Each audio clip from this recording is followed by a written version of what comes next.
आप रोज़ सुबह उठ के मिरर में अपना फेस देखते हैं। एक दिन आपको उसमें एक्ने, पिंपल्स या मुहासा दिखाई देता है। आप घबरा जाते हैं, तरह-तरह के हैक्स ट्राई करते हैं यूट्यूब पे, फेसबुक से। उसके अलावा आप डिफरेंट क्रीम्स यूज़ करते हैं, फेस वॉश यूज़ करते हैं, लेकिन फिर भी एक्ने के इतना ज़िद्दी होता है कि वो टस से मस नहीं होता। तो अगर आपके साथ भी कुछ ऐसा ही है, तो ये वीडियो खास आपके लिए है। हेलो दोस्तों, नमस्कार। मैं हूं डॉक्टर मैंग। I am a dermatologist. आज मैं आपसे बात करूंगा एक्ने, पिंपल्स, मुहासे को होने के कारण वो कैसे होते हैं, क्यों होते हैं, किसको होते हैं और किस तरीके से उसको अच्छे से ठीक किया जाता है और क्या क्या हमें करना चाहिए, क्या क्या नहीं करना चाहिए। सबसे पहले बात होती है एक्ने मुहासे होते क्यों हैं। हमारे स्किन में बहुत सी ऑयल ग्लैंड्स होती हैं जो ऑयल सिक्रीट करती हैं। जब ये ऑयल सिक्रेशन बहुत ज़्यादा हो जाता है तो ये पोर्स को ब्लॉक करने लगती हैं, यानी बंद करने लगती हैं, यानी जाम करने लगती हैं। जब पोर ब्लॉक्स हो जाते हैं तो उसमें ऑयल इकट्ठा होने लगता है, उसमें फिर बैक्टीरिया या फंगस पनपते हैं जिससे एक्ने, पिंपल्स या मुहासे बनते हैं। अब जानते हैं कि एक्ने होने का मेन रीज़न क्या है।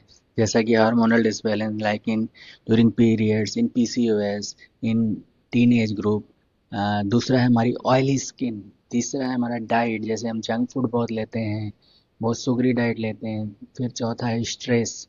फिर lack of sleep, self treatment, chemist के पास के जाके स्टेरॉइड क्रीम यूज़ करना, फेयरनेस वाली गलत क्रीमें यूज़ करना।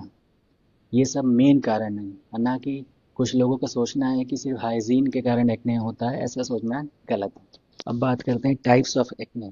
जैसे नंबर 1 है white heads, black heads. Number 2 है लाल दर्द वाले, रेड पेनफुल।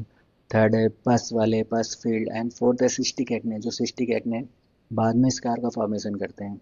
अगर हम एक्ने को सही समय पर ट्रीट नहीं करते हैं तो वो बाद में स्कार या हाइपर पिगमेंटेशन के रूप में काफ़ी समय के लिए रह जाते हैं।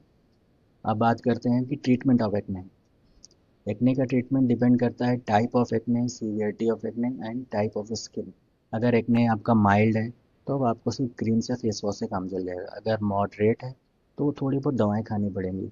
अगर बहुत सीवियर है तो काफ़ी दवाएं खानी पड़ेंगी और आपको वो लगातार फॉलो अप भी करना पड़ेगा अपने स्किन डॉक्टर के साथ। एक्ने का ट्रीटमेंट केमिस्ट से ना लीजिए, यूट्यूब से ना करिए, क्योंकि शॉर्ट टर्म में तो वो आपको बहुत अच्छा लगेगा, लेकिन लॉन्ग टर्म में उस वो आपकी स्किन को डैमेज करेगा।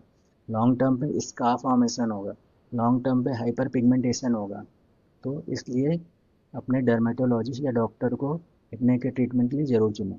अब आते हैं डेली रूटीन पे। एक्ने पेशेंट्स को या जिनको एक्ने होने की ज़्यादा संभावना है उनको क्या क्या रूटीन अपनाना चाहिए। दिन दिन में 1 या 2 बार फेस वॉश करना चाहिए। अगर बहुत ठंड का मौसम है तो सिर्फ 1 बार, अगर नॉर्मल मौसम है तो 2 बार। ऑयली क्रीम से परहेज करना चाहिए। कुछ एक्ने के मॉइस्चराइज़र आते हैं जो ऑयल कंट्रोल करते हैं, उनको यूज़ करना चाहिए। ऐसे कॉस्मेटिक प्रोडक्ट यूज़ करना चाहिए जो नॉन कॉमेडोजेनिक हो। इसके अलावा आपको डाइट का ध्यान रखना चाहिए। बहुत ज़्यादा शुगरी या जंक फूड को नहीं लेना चाहिए और प्रॉपर स्लीप लेनी चाहिए। स्ट्रेस से बचना चाहिए। खुद से कोई ट्रीटमेंट नहीं करना चाहिए। यूट्यूब या फेसबुक या केमिस्ट से जाके एक्ने का ट्रीटमेंट नहीं करना चाहिए।